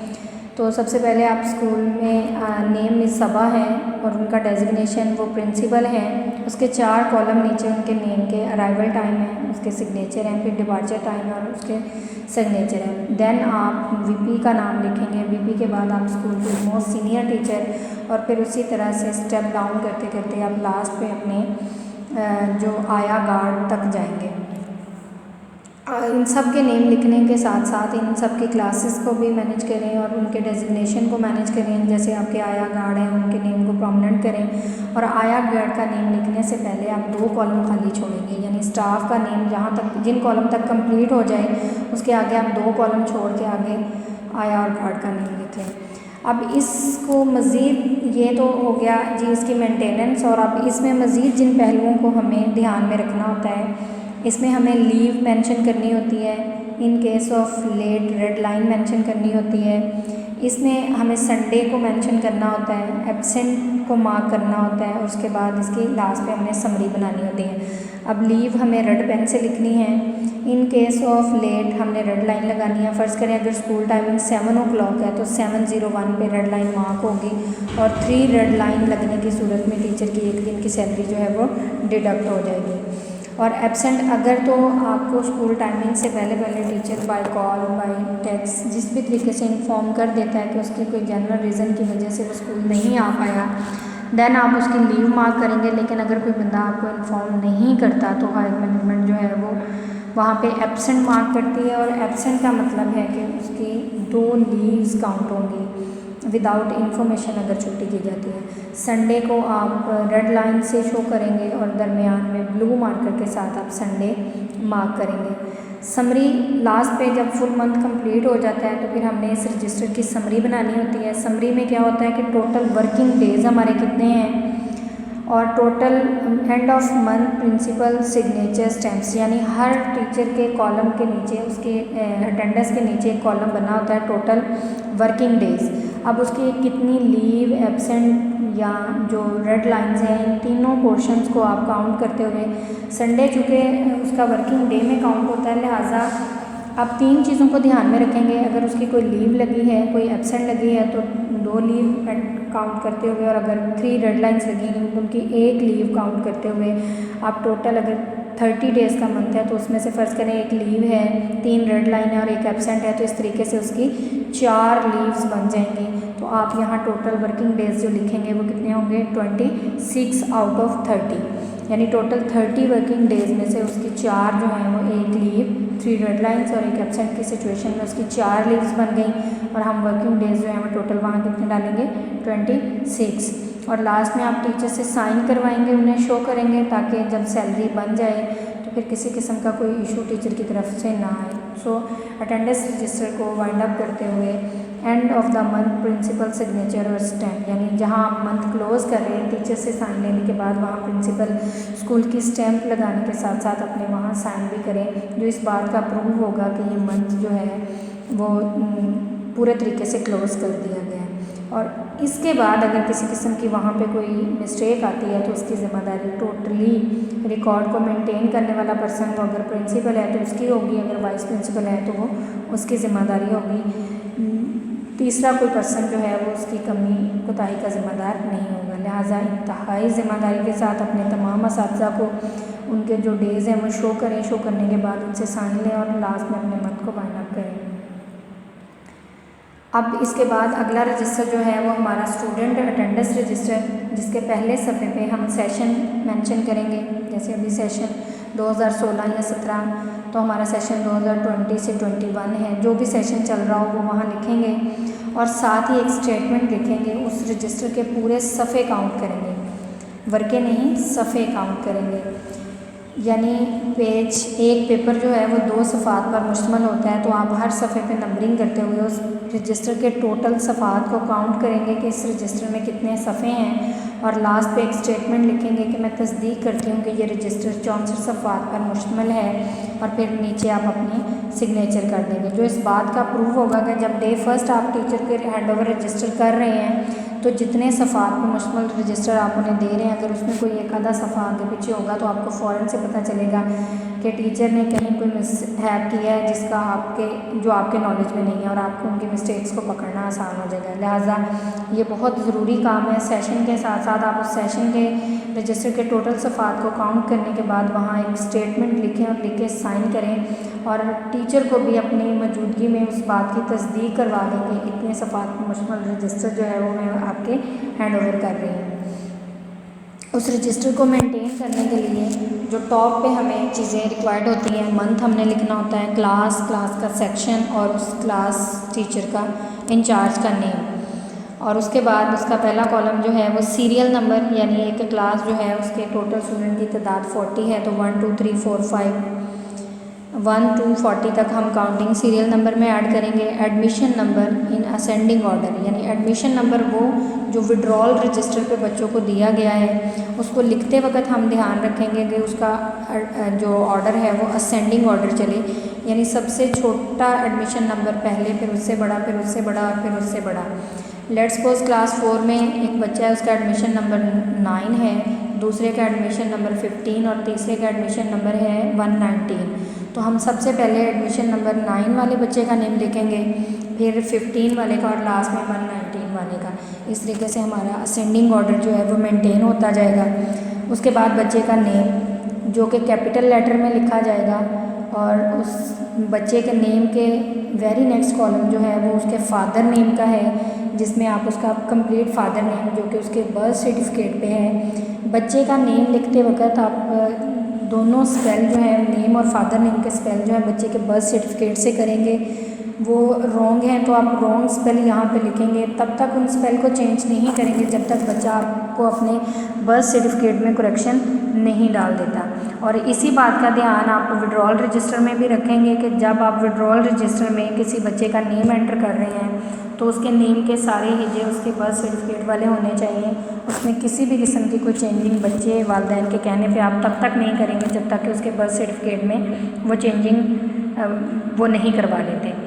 उसके बाद हमने 30 डेज़ अटेंडेंस लगानी होती है, यानी 30 दिन के कॉलम बने होते हैं जिस पे काउंटिंग 1 2 3 4 5 30 डेज़, जिसमें हम संडे को रेड लाइन से कर देंगे। उसके बाद अगर कोई स्कूल हॉलीडे आ रही है तो उसको मेंशन कर देंगे। अब जो बाकी के कॉलम है उन्हें हमने P, L और A से हमने फिलअप करना होता है। P stand for present, L stand for leave और A स्टैंड फॉर एब्सेंट। और उसके बाद हमारा जो नेक्स्ट कॉलम है वो होगा current month attendance. Current month attendance से मुराद जो हमारे इस माह के टोटल वर्किंग डेज थे उसमें से बच्चे की लीव और एब्सेंट को निकालते हुए संडे समेत टोटल वर्किंग डेज जो हैं वो आगे लिखे जाएंगे। फ़र्ज़ करें एक बच्चे ने मंथ में 4 छुट्टियां कर ली हैं, यानी 2 लीव उसकी, 1 लीव है, 3 एब्सेंट हैं, दैन भी वो 4 छुट्टियां ही काउंट होंगी, क्योंकि यहाँ टीचर वाला फार्मूला यूज़ नहीं होगा कि आप एब्सेंट को जो है वो 2 लीव कंसीडर करते हुए यहाँ उसके वर्किंग डेज़ कम करें। एब्सेंट भी जो है वो 1 छुट्टी ही काउंट होगी, लेकिन ये चूँकि absent without any reason, without any information छुट्टी करना इंतहाई एक बैड इम्पैक्ट है। यहाँ टीचर को चाहिए कि वो अपने बच्चे को हैप्चल करे कि अगर उसे किसी भी वजह से छुट्टी करनी पड़ रही है तो वो अपने स्कूल इंतज़ामिया को इन्फॉर्म ज़रूर करे, वो चाहे बाय कॉल करे या बाय लीव करे, लेकिन वो इन्फॉर्म ज़रूर करे। अगर इन केस वो इन्फॉर्म नहीं करता तो आप वहाँ पे उसकी एब्सेंट मार्क करेंगे, ठीक है। उसके बाद टोटल वर्किंग डेज़ आ जाएंगे। टोटल वर्किंग डेज़ जो हैं वो लीव और एब्सेंट को निकालने के बाद जो बाकी डेज़ बचेंगे वो उसके वर्किंग डेज़ होंगे। उसके बाद previous month attendance, previous month में बच्चा कितने दिन प्रेजेंट रहा। अब प्रीवियस मंथ अगर तो यानी साल का पहला मंथ है तो डेफिनेटली उसी एक मंथ के डेज होंगे, लेकिन अगर आप चौथे या 5वें मंथ में पहुंच गए हैं तो प्रीवियस 4-5 माह की जो अटेंडेंस है उसका जो टोटल मजमुआ आपने किया हुआ है वो आप प्रीवियस मंथ अटेंडेंस कॉलम में लिखेंगे। फिर करंट मंथ और प्रीवियस मंथ को टोटल करके आपकी टोटल अटेंडेंस इस वक्त तक की बनेगी, यानी इस सेशन के डे फर्स्ट से लेके उस मंथ के डे एंड तक के जो टोटल बच्चे के वर्किंग डेज हैं वो आपके सामने आ जाएंगे। और लास्ट में आपके रिमार्क्स का एक कॉलम है जिसको आपने स्ट्रोक ऑफ, अगर कोई बच्चा हो गया तो जैसे आपने विड्रॉल रजिस्टर में उसके स्ट्रोक ऑफ डेट लिखनी है वैसे ही आपने उसके इस कॉलम के सामने भी स्ट्रोक ऑफ डालना है और उसकी डेट ऐड करनी है। उसके अलावा इस रिमार्क्स वाले कॉलम को हम शाइनिंग स्टूडेंट्स की अप्रिसिएशन के लिए यूज़ कर सकते हैं। जो बच्चे मंथ में कोई छुट्टी नहीं करते उन्हें रेगुलर स्टूडेंट्स को हाईलाइट करें यहाँ पे। उसके अलावा एक ज़रूरी बात जो मैं आपको बताना चाहूँगी कि कभी भी किसी बच्चे की मुसलसल 6 से ज़्यादा लीव या एब्सेंट इकट्ठे नहीं लगानी। क्योंकि आपको पता है कि फाउंडेशन विज़िट के दौरान ये रजिस्टर चेक होता है। जब तक आपको बच्चे की 3 एब्सेंट लगाने के बाद आप इंतज़ामिया को, हायर मैनेजमेंट को इन्फॉर्म करें कि ये बच्चा नहीं आ रहा। अगर आपके पास उसकी कोई इन्फॉर्मेशन है तो आप उसको कंटिन्यू करें, लेकिन अगर आपको कुछ भी नहीं पता उस बच्चे का कि वो क्यों नहीं आ रहा, तो उसकी लीव और एब्सेंट तब तक वहाँ पे मेंशन ना करें जब तक आपको हायर मैनेजमेंट की तरफ से कोई क्लियर इंस्ट्रक्शंस नहीं आ जाती। फिर उसके बाद जब नया सेशन स्टार्ट होता है तो जो बच्चे हमारे पिछले साल से पढ़ते आ रहे थे उनके नाम नए रजिस्टर पे एंटर करते वक्त हम उनके नेम के सामने जो डालते हैं वो न्यू सेशन 2020-21, जबकि ऐसे बच्चे जो इस साल दाखिल हुए होते हैं उनके नेम के सामने हमने न्यू एडमिशन डेट डालनी होती है। यानी जो बच्चा जिस डेट को स्कूल में एडमिशन हुआ है विड्रॉल रजिस्टर के मुताबिक जो उसकी एडमिशन डेट बन रही है वो उसके नेम के सामने आप लिखेंगे। इससे आपको आसानी ये बताने में आसानी होगी कि इस साल आपकी क्लास में ओल्ड स्टूडेंट कितने हैं और न्यू स्टूडेंट कितने हैं। और अगर न्यू स्टूडेंट में से कोई आपसे पूछ ले कि कौन से स्टूडेंट ने ड्यूरिंग मॉनिटरिंग, आपको पता है मॉनिटर आपसे पूछता है कि बच्चा कब दाखिल हुआ है, तो आप उस रजिस्टर के पहले सफ़े से ही देख के आसानी से बता सकते हैं कि इस बच्चे ने ये इस साल एडमिशन हुआ है या ये ओल्ड स्टूडेंट है आपका। ठीक है। उसके बाद स्ट्रोक ऑफ डेट, लास्ट पे सिग्नेचर ऑफ क्लास टीचर। इस रजिस्टर को मंथ के लास्ट में मुकम्मल करते वक्त टीचर के साइन होंगे और फिर प्रिंसिपल के साइन होंगे। अब जब टीचर साइन करके प्रिंसिपल के पास लेके आती है तो प्रिंसिपल की ज़िम्मेदारी है कि वो इन सारे एस्पेक्ट्स को ध्यान से देखे, कहीं किसी किस्म की मिस्टेक की सूरत में उसको अच्छे तरीके से फुल रिकवर करे। रिकवर करने के बाद अपने साइन और स्टैम्प करे। प्रिंसिपल साइन स्टैम्प का मतलब ये है कि अब अगर टीचर की यहाँ कोई मिस्टेक है भी तो वो टीचर उस मिस्टेक से बरी ज़िम्मा। एक बहुत इम्पोर्टेंट और ज़रूरी बात जो मैं आपको यहाँ ज़रूर बताना चाहूँगी कि रिकॉर्ड मेकिंग के दौरान वाइटनर या इंक रिमूवर जो है वो आपको अलाउ नहीं है। लिहाजा अगर कोई मिस्टेक हो गई है तो अपनी पहली गलती के ऊपर एक हल्की सी लाइन लगाएं और उसी गलती के नीचे अपनी करेक्शन लिख दें ताकि आपकी गलती और आपकी करेक्शन दोनों चीज़ें वाज़िया नज़र आएँ। अब अगला रजिस्टर जो है वो हमारा सैलरी रजिस्टर, जिसकी हमें हर माह ज़रूरत पड़ती है और असातिज़ा के लिए तो ये सबसे अहम रजिस्टर होता है। इसको मेंटेन करने के लिए हमें जिन चीज़ों की ज़रूरत होती है, सबसे पहले हमें स्कूल का नेम, फिर मंथ एंड सेशन, फिर सीरियल नंबर, फिर स्टाफ के नेम, यानी पूरे स्टाफ की हमने डिटेल लिखनी होती है। स्टाफ के नेम के आगे अगला कॉलम जो हमारा होता है वो डेजिग्नेशन, यानी अगर कोई प्रिंसिपल है तो प्रिंसिपल, वीपी है तो वीपी, टीचर है तो टीचर, आया के सामने आया और गार्ड के सामने गार्ड। और फिर मंथ सैलरी, मंथली सैलरी, यानी उनकी जो मंथली सैलरी है वो टोटल है कितनी। जो बेसिक पैकेज आपका है वो लिखते हैं। बेसिक पैकेज के बाद आपके टोटल वर्किंग डेज़, जैसा कि हमने अटेंडेंस रजिस्टर को वाइंड अप करते वक्त देखा कि अगर किसी टीचर की कोई रेड लाइन है, कोई जो है लीव है या एब्सेंट है, उनको कंक्लूड करते हुए हमने लास्ट पे टीचर्स के वर्किंग डेज़ जो वहाँ रजिस्टर पे बनाए हैं वो टोटल वर्किंग डेज़ यहाँ पे नोट डाउन होंगे। उसके बाद पर डे सैलरी, जो आपकी बेसिक सैलरी है उसको आप 30 पे डिवाइड करेंगे और जो आपका आंसर आएगा वो आपकी पर डे सैलरी होगी, वो आप इस कॉलम में ऐड करेंगे।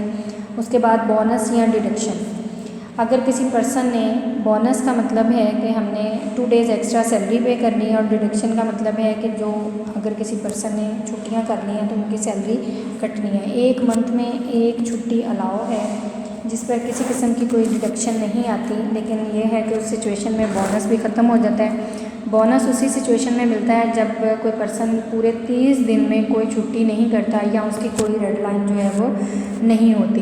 अगर 3 रेड लाइन हो जाती हैं या कोई छुट्टी कर लेता है तो इस सिचुएशन में भी जो बोनस है वो ख़त्म हो जाता है। लिहाजा बोनस जो कि 2 डेज़ की एक्स्ट्रा सैलरी है, अगर एक पर्सन पूरे मंथ में कोई छुट्टी नहीं करता तो उसे 30 की बजाय 32 डेज़ की सैलरी पे की जाती है।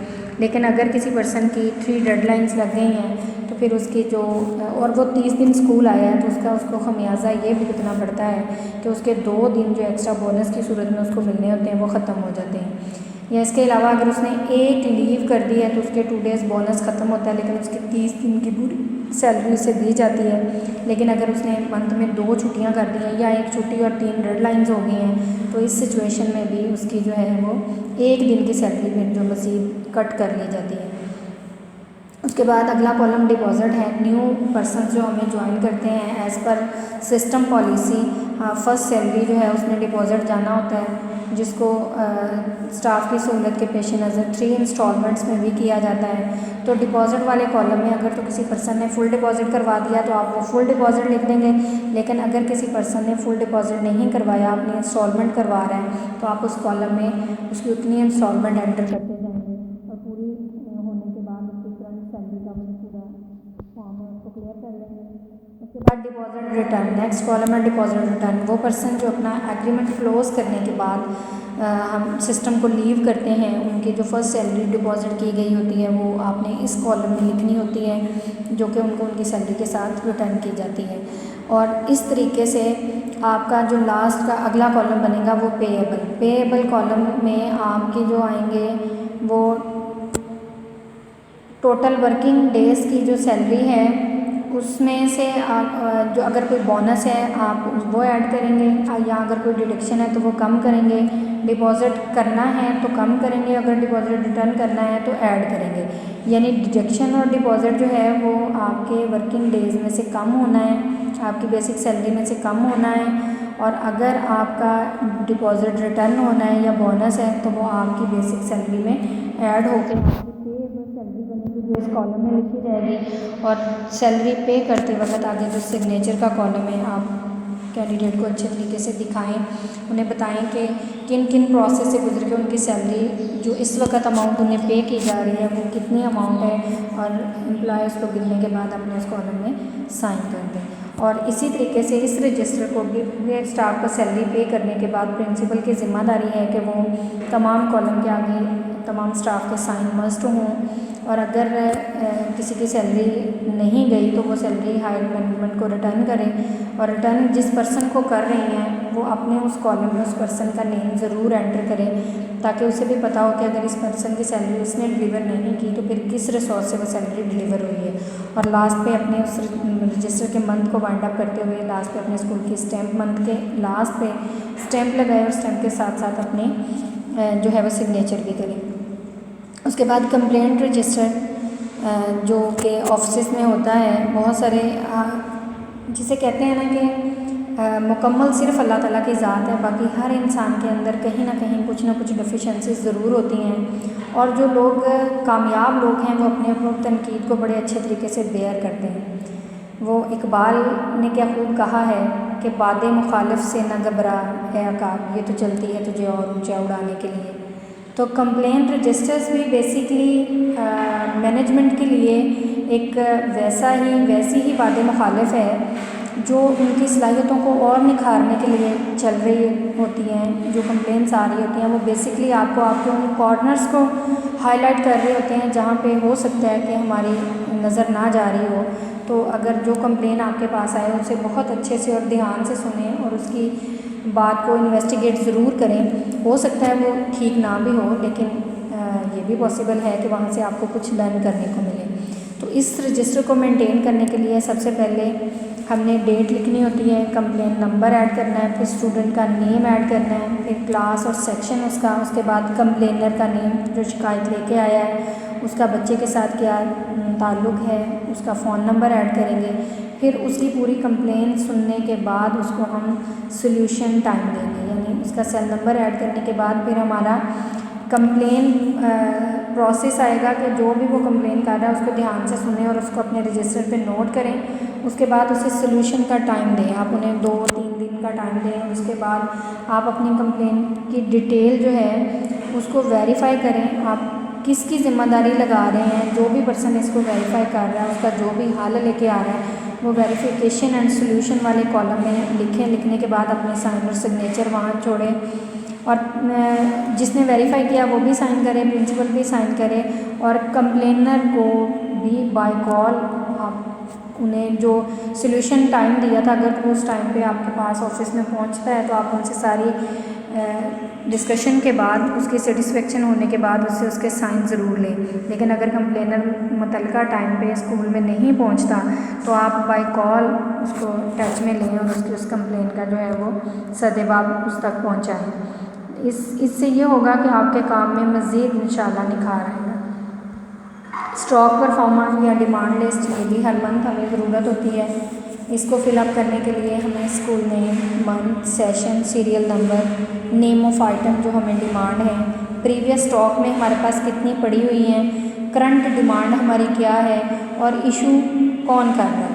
उसके बाद रिमार्क्स और रीज़न आएंगे, प्रिंसिपल के सिग्नेचर आएंगे, इशू करने वाले पर्सन जो है वो उसके साइन होंगे और इसी आगे पर्सन के साइन होंगे। अब चूँकि ये डिमांड जो है वो अब डिमांड परफॉर्मा की बजाय आप लोगों को डिमांड के तौर पे अमाउंट हर मंथ दी जाती है, तो आप लोग जो भी चीज़ें आप खुद से मंगवा रहे होते हैं आप उसको ज़रूर इसी परफॉर्मा पे अपना सारा रिकॉर्ड मेंटेन किया करें। इससे आपको भी ये आइडिया होगा, क्योंकि हर मंथ आपने आगे बिल भिजवाने होते हैं, फिर आपके पास भी एक रिकॉर्ड बन आएगा कि कौन से मंथ की किस टाइप की सिचुएशन थी और उस सिचुएशन पे हमारे स्टॉक में से कौन सी आइटम की नीड ज़्यादा थी, कौन सी आइटम की नीड कम थी। तो अपने प्रीवियस मंथ के रिकॉर्ड को अगर आप सामने रखते हुए अपनी डिमांड तरतीब देंगे तो फिर आपको जो है वो वेस्टेज की तरफ नहीं जाएंगी चीज़ें और आपका बजट भी आसानी से मैनेज हो जाएगा। लिहाजा इसको आप ज़रूर हर मंथ रेडी किया करें और रेडी करने के बाद अपना फुल ईयर का इसका एक फुल फ्लैज रिकॉर्ड बना के रखें। वो आपको नेक्स्ट आने वाले कई सालों तक मदद करेगा कि अगर मंथ स्टार्ट है तो किस टाइप की नीड होती है डिमांड की, अगर सेकंड मंथ है या वेकेशन से पहले का मंथ है, वेकेशन के बाद का मंथ है, किस पीरियड पे कौन सी आइटम जो है वो उसकी ज़्यादा डिमांड होती है और कौन सी स्टेज ऐसी स्टेज है जिस पे कुछ बोर्ड आइटम्स जो हैं वो इनकी नीड कम होती है। उसके बाद एसेट परफॉर्मा, स्कूल के जो तमाम चीज़ें हैं वो स्कूल का असासा, उनके हौले सौले उस वक़्त वो प्रिंसिपल होता है जो उस वक़्त उस ब्रांच को लेकर चल रहा होता है। तो सबसे एक समझदाराना एक्ट और समझदाराना फॉर्म जो आपके सामने आ रहा है ये एसेट परफॉर्मा है। कोई भी प्रिंसिपल जब किसी जगह का चार्ज संभाले तो उसे चाहिए कि वो सबसे पहले ये परफॉर्मा उस चार्ज देने वाले पर्सन से डिमांड करे कि जो जिस जगह का वो चार्ज ले रही है उस स्कूल के अंदर कौन कौन सी चीज़ें इस वक्त मौजूद हैं और किस कंडीशन में मौजूद है। अगर वहाँ पे और फिर उसको रीचेक करें और री-एवेल्यूएट करें कि क्या जो परफॉर्मा उसे इस वक्त दिया गया है, जो क्वांटिटी उसके अंदर लिखी गई है, क्या वो तमाम चीज़ें उसी हालत में उसी क्वांटिटी में ब्रांच के अंदर मौजूद हैं। अगर तो मौजूद हैं तो वो अपना वो परफॉर्मा अपने पास सेव कर लें और उसकी एक कॉपी जो है वो चूँकि हायर मैनेजमेंट के पास भी होती है। अब होता क्या है कि हम चार्ज संभालते वक्त इन चीज़ों को इग्नोर करते हैं और जब कोई प्रिंसिपल रिप्लेस होता है तो बाद में जब उस एसेट्स को चेक किया जाता है तो कौन सी चीज़ किधर हो गई, चूँकि हायर मैनेजमेंट के पास उसका फॉर्म होता है और जब उसको रिटैली किया जाता है तो चीज़ें जो हैं वो हमें खुद नहीं समझ आ रही होती कि गई कहाँ। तो उसका बेहतरीन सोल्यूशन ये है कि जब आप फर्स्ट डे चार्ज संभालें तो इन सारी चीज़ों को एक बार री-एवेल्यूएट कर लें। जो फॉर्म आपको दिया गया है क्या उसके अकॉर्डिंग एसेट्स आपको प्रोवाइड भी किए गए हैं, डेफिशिएंसी की सूरत में आप उनको हाईलाइट करके इंतज़ामिया से उसको रीअमेंड ज़रूर करवाएं। उन एसेट्स में आप देख रहे हैं कि टोटल स्टूडेंट्स कितने हैं आपके स्कूल में, total chairs, student chairs, fan, desk, clock, dustbin, board mark, duster, white board, lights, water cooler, locks, UPS, school bell, table, water motors, water tank, water taps, washroom, cupboards, total rooms, security equipments यानी अगर gun है, metal detector है, CCTV cameras हैं या calculator, ventilator, corridors, hall, windows, science lab, curtain, stapler, electronic cooler, notice board, complete register यानी record में जितने registers आपके हैंड ओवर हुए हैं किस किस टाइप के हैं उनका सारा अपने पास एक जामिया रिकॉर्ड बनाएं और बनाने के बाद डे फर्स्ट अपनी असम्बली जब आप रेडी कर लेते हैं तो फिर हर मंथ उसको रिफ़्रेश करें।